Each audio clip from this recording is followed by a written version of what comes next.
โอ้ยโอ้ยกีตาร์ว้าโอ้ยโอ้ยไอ้ขี้ต้มถึงไปเท่าวะนะโอ้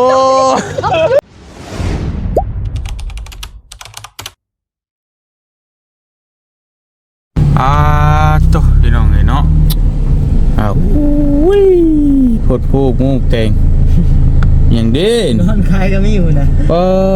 เธอนั่งขายนอนขายโอ้ยมีแต่เฮ็ดแต่หอนแต่ไปช่างหน่อไม้หน่อตอบดอกกระเจียวอึ่งเนี่ยมีอึ่งมีอย่างพ่อไปเลยไปก่อนจังหน่อยขากลับมาก่อนเห็นมันเรือหน่อยๆก็น้ำมันลายแห้งบ่ไหวดอกเนาะ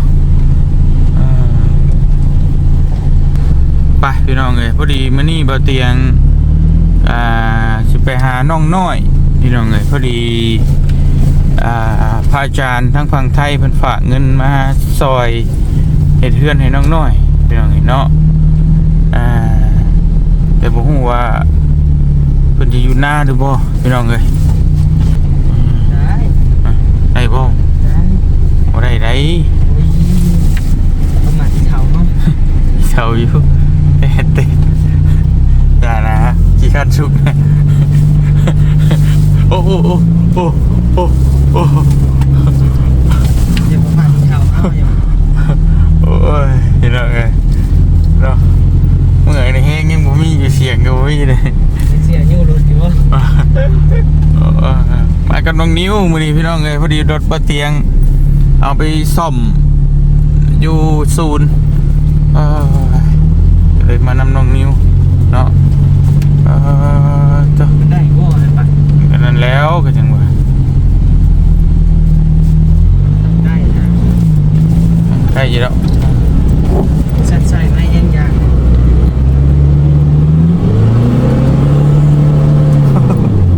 โอ้ยค่อยนะน้ำมันแพงๆนี่เป็นไงไม่ได้เสียดายอย่างนี้เสียดายน้ำมันโอ้รุ่นสายจวดโอ้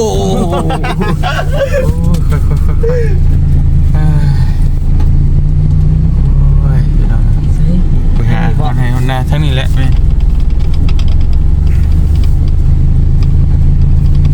บ่ทางนั้นมันเข้าบ่ได้เพื่อนแห้ง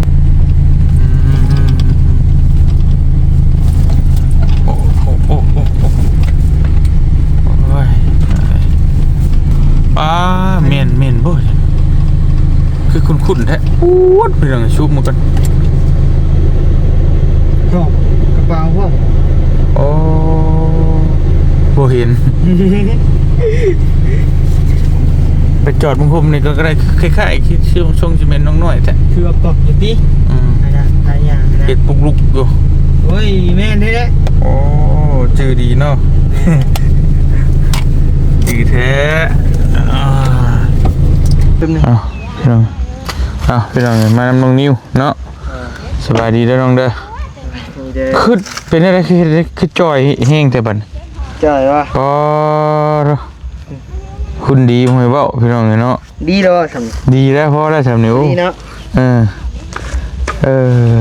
ไปเฮ็ดชุดได้นี่สูตรโบชุดบ่สูตรเจ็บสูตรเป็นชุดป่วยบ่โดยยาละสหายสิเฮียนแบบก็บ่เอาละบ่ชุดป่วยโดดทีโหยาอาบน้ำพอน้ำแม่แพ้นี่เบิ่งดูนี่น้ำเอ้าน้ำพอด่าคักด่าแน่แทบปานด่าฮอดโคตรเงาสักกะละเฮ้ด่าตัวเองแน่ก็ยังว่าก็เล่าก็จังนั่นแหละแล้วด่าตัวเองนั่นแหละเอาพี่น้องมานำน้องนิ้วมื้อนี้อีเฒ่าเราลุยทนอีเฒ่าเนาะยอมรับพี่น้องไอ้โตโยต้านี่คือว่ารถชาวปีเบิ่งรถพี่น้องลุยคักลุยนี่ป้ากำลังมาสิเข้าหาน้องน้อยเพิ่นพาไปจังเด้พุ่มผัวมาพุ่น อืม ยาบ่ ฮะ ยาบ่ เยอะมันเป็นยานี่แหละเกี่ยวกับลำเพาะลำทรงลำไส้นี่แหละเฮ้ยห้ามย่างนั่นปอเฮ้ยเฮ็ด ยังอ่ะ ปอเท่เฮ็ดบดโอ้บ่เบิ่งดูสวัสดีน้องสวัสดีมีหยังใช้ในกระเตาะชะบูนะ เข้าไปชมโคมมือสาก สิมาเฮือนเลยบัดนี้ไปขายแล้วมาเฮือนเลยบ่เฮ็ดหยังเฮ็ดก่อนทาง แม่นเลย อ่าพี่น้องเลยไปขายอยู่พุ่นบ่ โม่เลยนะครับ อ๋อมาเบิ่งดูค่ะพี่น้องเลยน้องน้อยเนาะไปขายดอกกระเจียวบ่นะมาจะขายน้ำกันผู้ โดนมาทหารน้ำกัน พี่น้องเช็ดสวยเพ็ดง่ายเนาะเพื่อจะได้ไปขายแล้วก็ได้ทุกพี่น้องเลยได้ลายดีโลได้ไปขายห้องเท่าไรน้องนี่ เท่า พี่น้องเลยไปขายเฮ็ดจะไปหาอีกมาหน่อยคือห่อก็เป็นห่อได้พันได้ก็อ๋อโอเคได้ละไว้สิเมียนบ่เลยบ่นี่ เฮ็ดอ้ายนี่ ได้ลายดีแล้วพี่น้องนี่เนาะเจ้าจะว่าละเผาจักใหญ่ไปขายถาก็ได้ยาย ไปลูกไป โดยไปขายถาก็ได้ยันว่าเดี๋ยวเฮาสิไปน้ำลังถามชาวน้อยก่อนพี่น้องนี่เนาะอีเลียโลมีแต่เฮ็ดบด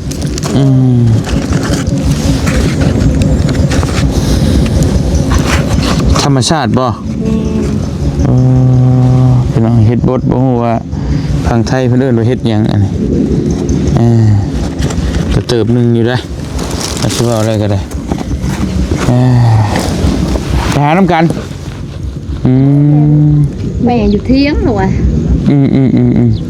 โตบ่ไปหานี่น่ะ โดยแล้วก็อ้ายน้องอ้ายในกระตาดิ ใส่ของน้องบัด น้องอยู่ทงยาง โตน้องอยู่ทงนี่แต่ว่าไปขายให้อ้ายบ่ โดยเอาไปขายให้อ้าย ขึ้นจะหัวทรง6ห่ออันนี้ก็ของน้องบ่นี่ อันนี้หาของน้องพาไข่อ้ายหั่นแหละ ของน้องอีกคนนึงอีก น้องตัวนี้แหละพาไข่อ้าย น้องตัว ไข่อ้าย น้องตัวนี้ โดย ให้อ้ายใช้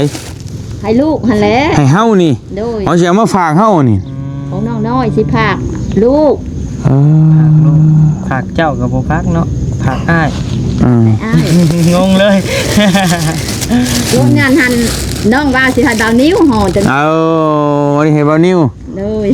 อันนี้ให้อ้ายคือใจดีใจกว้างแท้เนาะ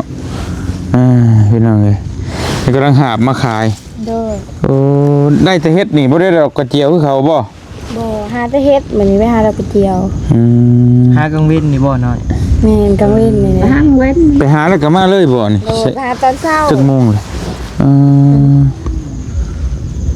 ขอ2 โมงบ่ได้2 โมง ไปขายชีวิตอยู่บ่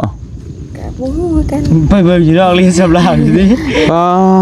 ไอ้เห็นเมื่อกี้นี่เห็นแล้ว ก็หลายเฮ็ดหลายมันหลายบ้านเด็กอะไรก็หาเฮ็ดนะ เปิดมาก็มาโฮมกันเนาะเฮ็ดอันนี้ก็บ่อยากปานใดนะ สิกินอะไรดิ มันก็แกงกินอะไรแต่วันบ่แซ่บปานใด นึ่งและใส่กรอบ แจ่มแจ่วบ่ และหน้าตา ขายเฮ็ดบ่ยาย เฮ็ดก็มีอยู่ห้องบ่หลาย ไปขายยังซั่น เพิ่นค้างบ่ซอยบ่นั่นก็ได้ ทานหยังแหละ ดอกกระเจียวเฮ็ดบ่ซอยบ่ดอกกระเจียวก็จัด ก็ได้จึงไปเบิ่งนำกันอยู่ทางพุ่นแหละยาย เดี๋ยวจึงออกไปทางไปเดี๋ยวสิไปเบิ่งหลายคนอยู่เพราะว่าน้องน้อยก็ยังสิออกไปทางอยู่แต่ว่าพอดีมาเจอเพิ่นซื่อๆนั่นนี่ตรงนี้รถเพราะว่านี่บุกเข้ามาจนมันเป็นเอาวัดตรงนี้เนาะ เมื่อวานนี่ก็รถจักรไปบุหัวอยู่ บ่เสียดายรถบุกใหม่ๆพี่น้องนี่ ล้มลุกคลุกคลานเราก็ได้ เนาะ สิออกไปขายพุ่นขายเบิดแล้วก็เมื่อบ้านเลยสิบ่ โดยเมื่อฝากพม อืม บ่แม่ไป แม่บ่ได้มึง แม่ไปส่งข่าวให้พ่ออยู่ผู้เด้ ผู้ชาย ที่ใหม่ อ้าว คนใหม่ไปผู้เด้ เอาคนไปเลย ไม่ออกเลย เอ่ย่างไปส่งข้าวผัวอยู่พุ่น โดย เท่ากับว่าสิไปพุ่นแล้วแต่ยันว่าบ่อยู่ยันว่าบ่ครบว่าสิไปเบิ่งดินใหม่พุ่นแล้ว พอได้ออกไปซื้อ อยู่กับพ่อ ก็เลยไปส่งข้าวผัวติพี่น้องนี่เนาะน้องน้อยไปหาเฮ็ดมาขาย โดย ทั้งน้องเพิ่นบ่ได้มาบ่ใช่มื้อนี้บ่ได้มาหาบ่ บ่เพิ่นไว้มามันเพิ่นเสร็จพอค่ะ มาตาก็ไปมาเปล่า บ่บาตาก็ไว้มา คือว่าสร้างสิมาเฮ็ดเฮือน เพิ่นว่าสิมาเพิ่นว่าวันแล้วอะพอดีเพิ่นเสร็จมาบอกพอสร้างก็ไว้มาเด้อว่ะ สรุปว่ามีไผมาเลย โดย พี่น้องเลยเดี๋ยวแป๊บนึงจะเอาน้ำมาให้น้องเพิ่นกินกัน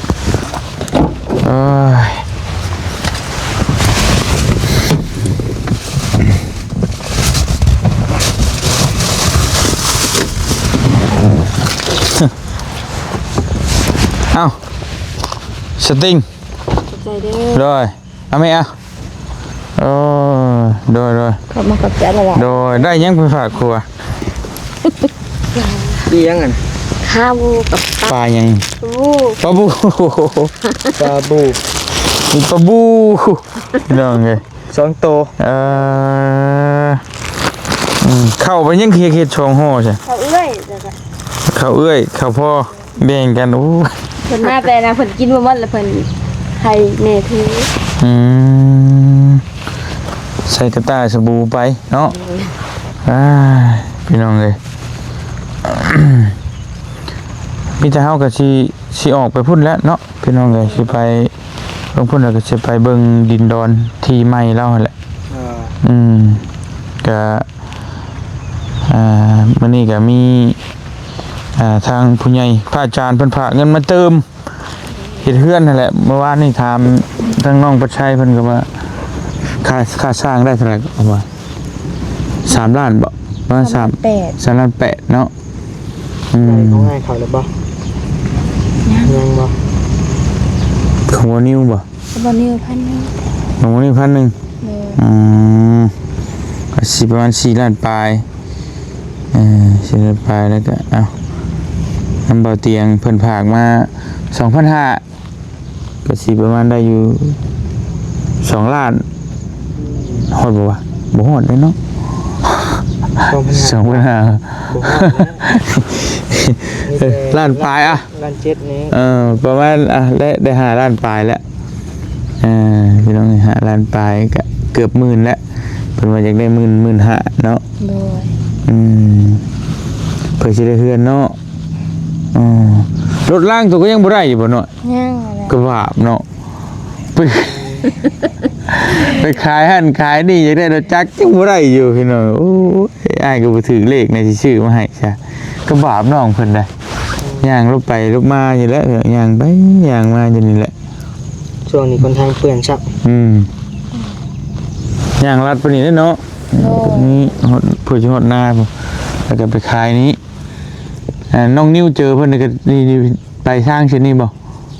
นางขายอยู่ทาง นั่งขายอยู่ทาง อ๋อไปเห็นอยู่ทางพุ่นเนาะตำนานน้องน้อยไข่หอย ขายเกียด ไข่เขียดเนาะสด ขายหอย ว่าเขาผิด เคยขายบ่หอย บ่เคย แต่นะแล้วขายหอยจุ่มให้กับแล้ว ไอ้แบงมาใส่ว่ะน้องน้อยไข่หอยโอ้ยเนาะป้าชันเดี๋ยวสิซื้อซอยน้องเพิ่นก่อน เดี๋ยวเพิ่งซื้อนะลองไปขายก่อนขายหมดบ่ ไปขายบ่ไปขายจะพุ่นก็ได้ออกไปให้หลาย ขายด้วยติ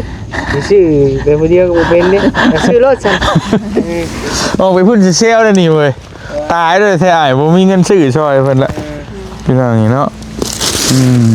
สมมุติไปขายนี่ไผไปขายตัวบ่ โดยนั่นแหละ โอ้ยพี่น้องนี่เนาะมันคงค่อยได้นี่โอ้1 2 สอง ที่ดอก2-3แสนจักก็ได้ สองสามสิซื้อซอยน้องเพิ่นก่อนพี่น้องเอ้ยถ้าออกไปพูดนี่ เซลจะบ่อยชื่อซอย เพิ่นบ่จักดอกว่าบ่มีเงินน่ะพี่น้องเพิ่นบ่ได้โสดนำเจ้าเพิ่นเอาอย่างเดียวเพิ่นบ่ได้สนใจนำเจ้าดอกเนาะอันไล่เบิ่งดูหน่อยระบ่าวสิซื้อซอย เอ้า ฮะ อะไรบ่เป็น อ้าวไล่บ่เป็นตัวได้สิได้ขายซั่นล่ะ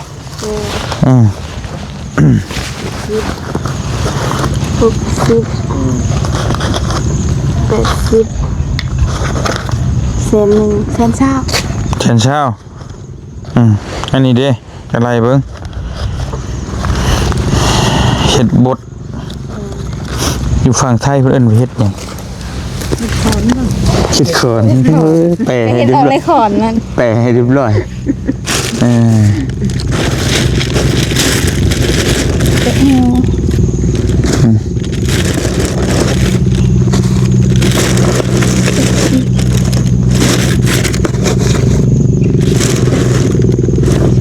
เซนเช้า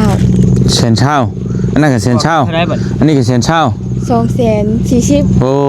เท่าไหร่บัดนี้ จริงแล้ว ได้หอน แบบแถวอะไรนี่ อันนี้นี่เด้นี่ก็เราให้เด้ต่างหากเด้เอ้าขายยังแสนน่ะไปเลยมาแต่ขายยังเด้เอาน้ำผึ้งอยู่ใช่น่ะ เดี๋ยวมาให้เด้อ มาเห็นแล้วเพิ่งไง เราเอาแล้วนี่เราไปแล้วหั่น โบคนละโบนเลย บ่ เขาเห็นอยู่บ่ทาไปเอาลุ่มบ่ทาไปเอาตอนนั้น มาใหม่บ่ใหญ่บ่ ไงได้ทั้งเพิ่งอันนั้นแบบนี้ เดี๋ยวอาจสิเฮ็ดเอง จ้านะ ยันลงน้ำบ่ได้ ตาไข่ ไม่เลย บ่ให้ก็ โอ้มื้อน่ะเฮ็ดแล้วได้หางหนึง ทั้งลุ่มเลย นี่มันยันตังครึ่งลูก โอ้ เพิ่งทั้งไงได้เพิ่ง ลง เลย กันได้ลูกเอ้ย อันตรายเลย ไม่เลย แม่งช้ำลูกว้าวอะไรได้ ยังสิไปใต้ น้องน้อยนี่ ขับรถ พอดี มื่นตากัน ตามมาได้เลย เออ ให้ผมตอบ หน่อยผู้บ่าวสิไปป่านี่ผู้บ่าวสิลงใต้ได้ไรบ่คิดฮอดบ่ฮั่นเลย โอ้คิดฮอดอะไรเห็นอะไร ถอดไปเรื่อย ว่าไอ้เห็นในคลิปนี่คือไปเรื่อยแท้ ไปเอากับหยอกเชลลิน แม่นบ่ ๆใช่อันผู้เฒ่าเลย ไปเรื่อยๆคือรถขายโอ่ง บ่แม่นบ่ได้มาเฮาบ่หยอกเพิ่นซื่อ แม่นบ่ ๆแม่นแต่ก็บ่ได้คิดหยัง เอาเราเบิ่งคลิปเราคิดเลยได้หั่น บ่แม่นดอก ขอโทษเด้อบ่ ขอโทษนะเด้อนี่เด้ เอาไอ้บอกก็ช่วยไอ้นี่กว่า เพราะมันได้ เอาผู้ใดเฮือนได้ชานนี่นะกะอดเอาสำแล้วดำหน้า บ่ได้นะ มึงแน่ไอ้กินจะไอ้มึงกว่าหาเงินมาช่วยเฮ็ดเฮือนเพื่อสิแล้วก็เป็นไง เอาบ่ได้จ้ะ บ่ได้บ่ บ่ได้ อ้าวก็เป็นหยัง ก็บ่ฮู้เลย ก็อดเอาจะรับหูรับตา นี่ก็แค่เคียงตาไว้ เฮ้ยน้อยเวลากินข้าวก็ รับตาเนาะเฮายังเห็นภาพอยู่รับตาเฮายังนึกเห็นอยู่ดิ เอาก็คือเป็นดาราเกาหลีเลย บ่ขึ้นบ่ได้บ่ได้ บ่ได้บ่ได้ เอาบ่สิพาเรามาเบิ่งมาลินนำ ก็มันลิ้นได้มันลิ้นได้อยู่ ได้เพิ่น จั มางลิ้น ได๋จังบ่เสียเนาะ บ่ได้ว่าฮะ ดีฮอดยามผลแล้วเฮือนหลังคายังบ่ได้อยู่ ยังได้ดอกวะ เอาไม่ สังกะสียังบ่มีพี่น้องเด้เนาะโอ้ยไปฉันจะซื้อซอยน้องเพิ่นก่อนแต่ก็สิฮุบไปเฮือนใหม่พุ่นละฮุบซื้อได้ก็ฮุบขึ้นรถเลยพี่น้องเด้เนาะเท่าไหร่ก็240,000พี่น้องโอ้ยเนาะ บ่กล้าออกทางแล้วพี่น้อยน้องนิวขับรถผ่านกินบ่กล้าจอดไปถ้าจอดลงหัน หลายได้ลูกไอ้บ้าน หลายดีเลย น้ำมือลาย ปอ ตกถ้าก็ไปซอยได้ลูก เพิ่นอันนี้เฮ็ดปวกแห้งหลาย เฮ็ดปลูกแห้งกว่า แพงบาท จักแพงกองละ50พุ่นบ่ต้องเว้าเรื่องชาว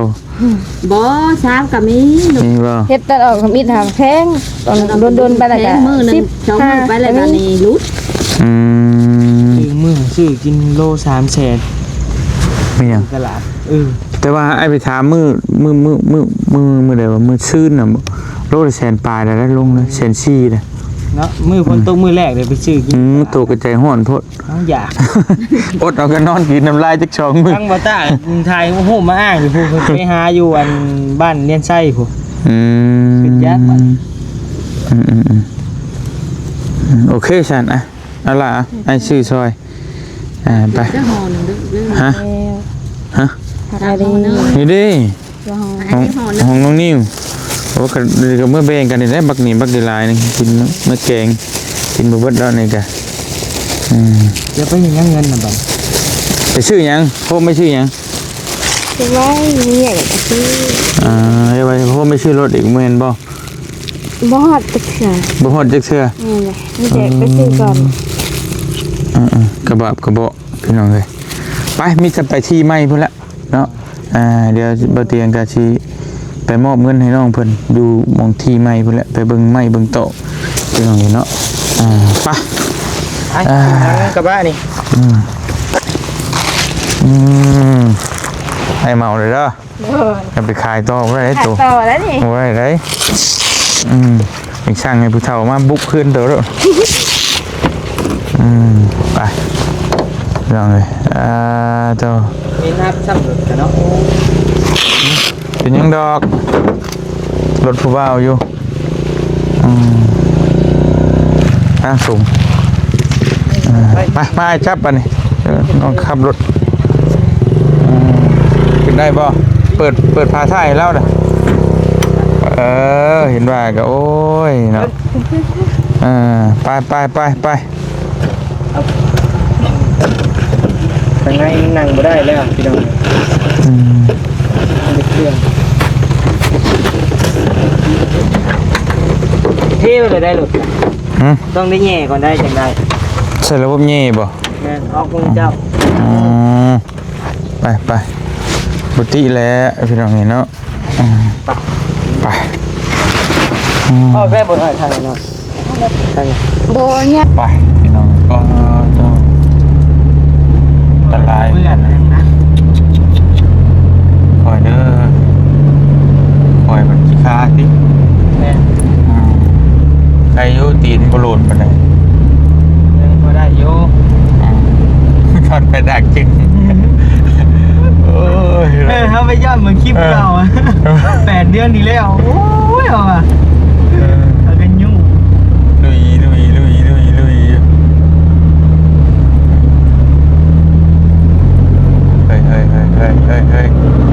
อย่านะเว้ยไป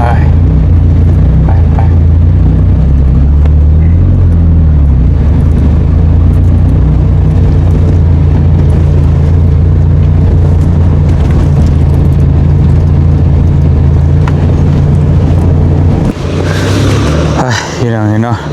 ทางยากได้พอเตียงก็ได้ลงเนาะพี่น้องเลยยากอีกเลย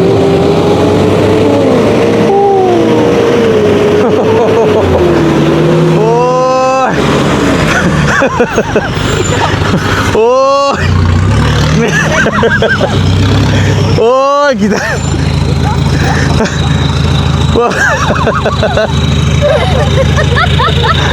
โอ้ยไอ้ขี้ต้มถึงไปเท่าวะนะโอ้กระบ่าวกระว่า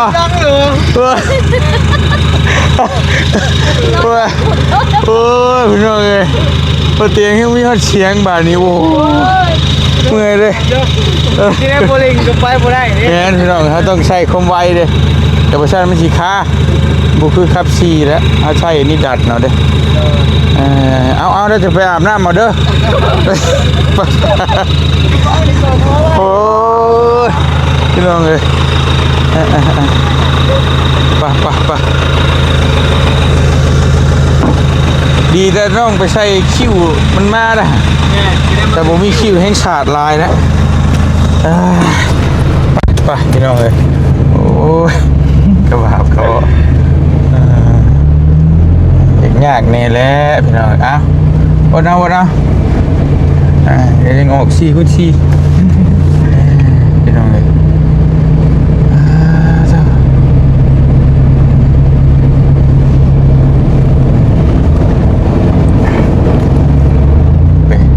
ลายดีเหรอพี่น้องเลยโอ้ยน้องบวยไปต้องเล่นเสื้อเลยเติมดูมียัง ห้าเห็นบ่เป็นไงเป็นไว้ซื้อน้ำเพื่อนมาก่อน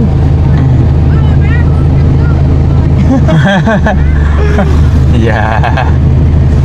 ทวงเราจะทำตามสัญญาทำได้บ่บาทที่ได้พูดน้องดูนี่เฮ็ดปวกแค่ได้ออกแล้วถ่ายเฮ็ดปวกออกนี่พี่ละพี่ทางหมดเลยพี่ฮอตทางปีกายฮอตทางที่เลยพี่น้องซึ่งมันแบบเป็นทางที่แบบว่ามันบ่เป็นทางลักขนาดแต่คือทางเด็กเก้านี่รถลายอยู่สิได้ขายนี่มันแบบทางโดดๆมาเถอะหนึ่งบ้าเพิ่นอยู่เห็นได้ไป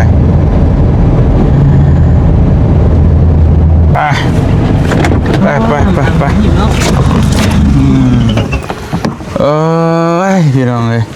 กระบาบกระเบาะเห็ดเหล้าลึกฟลูหรอหอบดองมาเอาใช้ผัวหายบ้านี่ จะแก่ไปแล้ว เอ้าไปแล้ว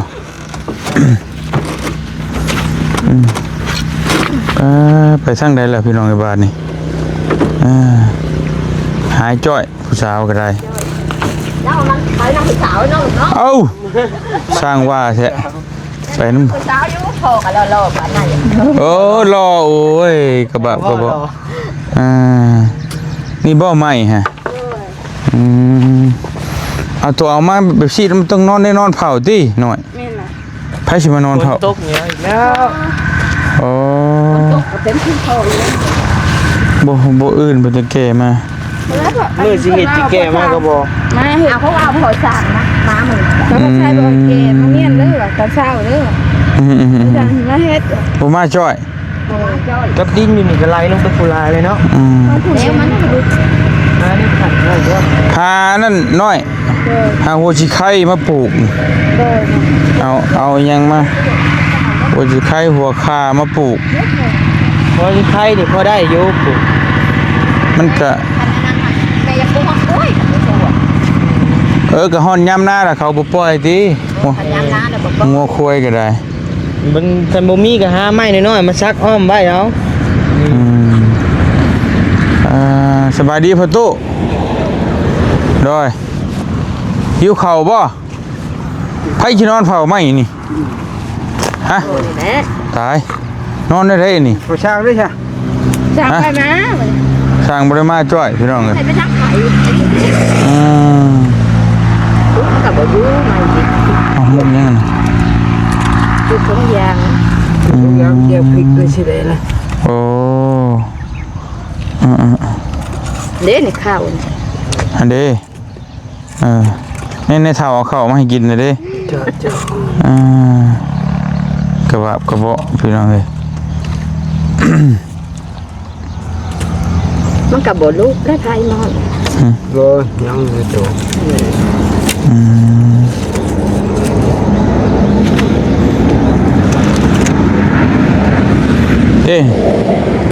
เรากินบางม่วงหันกันออกเลยเด้น ก็หลาย เซมซีกินบาน บ่อยากปลูกดิ ชวนขี้งัวมาใช้นี่เรียบร้อยพี่น้องเอ้ย โอ้โหช่างแล้วเนาะ หึ แล้วไปเบิ่ง ถึงว่าคือว่าเพิ่นยากบ่มื้อนี้ ยันยากลูกแล้วให้ น้องปัดชัยว่ายากกว่ามื้ออื่นเปลี่ยนเป็นมื้ออื่นอีกว่าซั่นพี่น้องเอ้ย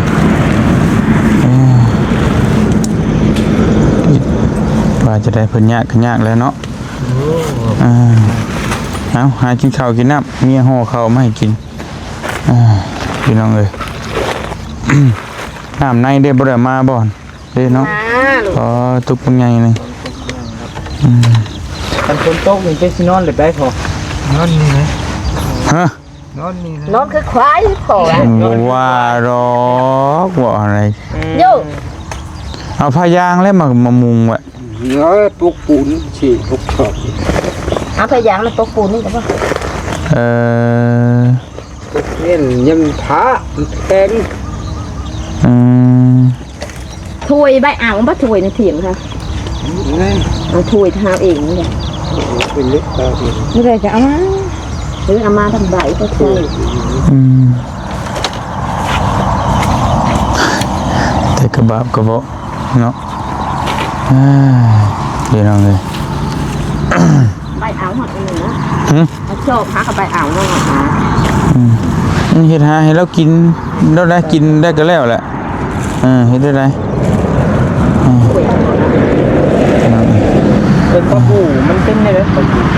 คือปลาคอนะเนาะ แต่ว่าไล่มันไหลไล่ เป็นลายๆไปเลยค่ะ โอ้ยมันกับมดได้ลูกเอ้ยปลาที่ได้บอกขาวบ่ลูก เมื่อยเลย มากินมันมาหาเฮานี่ครับ แหมมันก็กลัวปลาอื่นอยู่นะ ลาบ แม่น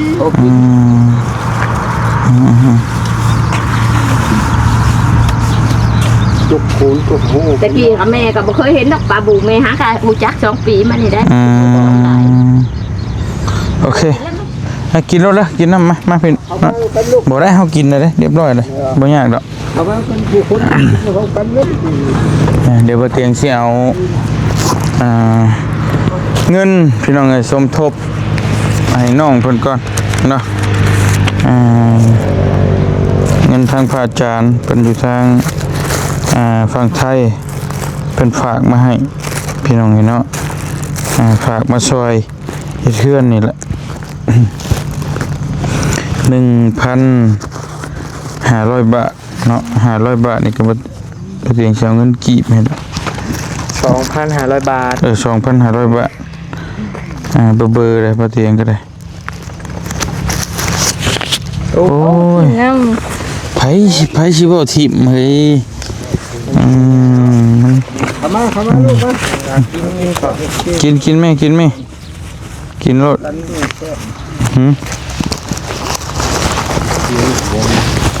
เขาเอาหมดเลยเนาะ ปิ้งปลามาให้ผัวก็บ่ได้มีอันแจ่วบ่น่ะฮะ แม่ใบเอาเจลมา บ่ว่าดอกเขาปิ้งปลาบ่มีแจ่ว เจียวจะถึงแล้ว มันก็ข้าวแล้วบ่แม่ทำแนะนำแม่ แม่ใบหาเจลได้แม่เห็น เนาะกินง่ายอยู่ง่ายเอาพี่น้องเลยเป็นบ่าย2-3 โมงแล้วเราหาก็ได้กินข้าวกระเบากระเบาะแล้ว คือแม่สิมาจากบ้าน โดย 2,500 บาทเด้อ500 บาทนี่ปกติมันจะได้300,000 3,400,000น้าบ่าวให้3,500,000เลยเพราะว่ามันบ่มีเงินน้อยน้องเด้อก็สมทบเพื่อนน้องนี่แหละเนาะเป็นเงินของพระอาจารย์อยู่ทางฝั่งไทยเพิ่นฝากมาให้ฝากให้น้องนบมืออวยพรให้เพิ่นในเด้อทางพระอาจารย์เพิ่นอยู่ทางฝั่งไทยเพิ่นแหละเพิ่นฝากมาให้พี่น้องเลย ำขอขอบคุณพระอาจารย์ขอให้พระอาจารย์อยู่ดีมีแห้งความเจ็บบ่ให้ได้ความไข้บ่ให้มีพัฒนาสิ่งใดขอให้ได้สิ่งนั้นสมความมุ่งมั่นปรารถนาจะเจ็บจะจนลำเลยเด้อสาธุ สาธุพี่น้องเลยเนาะก็ช่วยตื่มกันเพราะว่าน้องเพิ่นก็ก็ตะหึงเลยเฮือนซานลานแปะก็ยังบ่ไปบ่มานี่ก็ก็คืบไปเด็กๆน้อยๆเนาะพี่น้องเลย ก็รุ่นไปน้ำกันว่าสิได้ฮอดชัยพี่น้องเอ้ยอีกบ่โดนดอกอย่างหน่อยก็คือเข่าขึ้นเล่าขึ้นสิแล้วอยู่ดอกไปเฮ็ดหารับจ้างดำนาเกี่ยวเข่ามาตื้มกันอีกหน่อย โดย ได้พี่น้องเนาะก็ตื้มกันทั้งหลายๆคนช่วยกันเนาะจะได้ก็ขอบพระคุณทางพระอาจารย์ในหลายเนาะที่ซอยทั้งน้องน้อยขอให้อยู่ดีมีแฮงสุขภาพแข็งแรงให้อยู่ดีมีแฮงให้อายุมันคนยืนเนาะให้เจริญทั้งทางโลกและทางธรรมเด้อเนาะทางพระอาจารย์สาธุขอบคุณหลายๆพี่น้องเอ้ยไปมีแต่บ่เตียงก็สิขอตัวก่อนมาส่งน้องเพิ่นฮอดนี่แล้วก็จังว่ากันอีกพี่น้องเอ้ยเนาะจังหน่อยผู้บ่าวสิไปลาวใต้ได้เด้ โดย บ่คิดฮอดบ่ คิดฮอด อ้าวก็มีแบบมีงานเด้ใช่ป่ะบอกนะไม่บอกจะคำนึง กลับมาไวๆเด้อคิดฮอด ก็ว่าบอกคือบอกว่าเดินทางปลอดภัยเด้อสิ เดินทางปลอดภัยเด้อ ฉันได้ไปให้กลับมาเลยพูดดอกอันนี้ แกบอกไว้เด้เผื่อเพิ่นไปแล้วบ่มีโอกาสบอกเพิ่นเด้ สรุปเลยสิเอาภัยแท้ เอาแก 169 บอกก็ 248 3เช้า ลายแห้งดิ ตายแห้ง คือน้องเอ้ยเว้าหยอกเนาะทางผู้ว่าผู้ชายเว้าหยอกเว้านัวหัวม่วนพี่น้องเอ้ยเอามีแต่นั่นแหละจะได้กะอยู่ดีมีแฮงบัดทุกคนมกกับใจหลายๆสบายดีเด้อพี่น้องเด้อเนาะบ๊ายบาย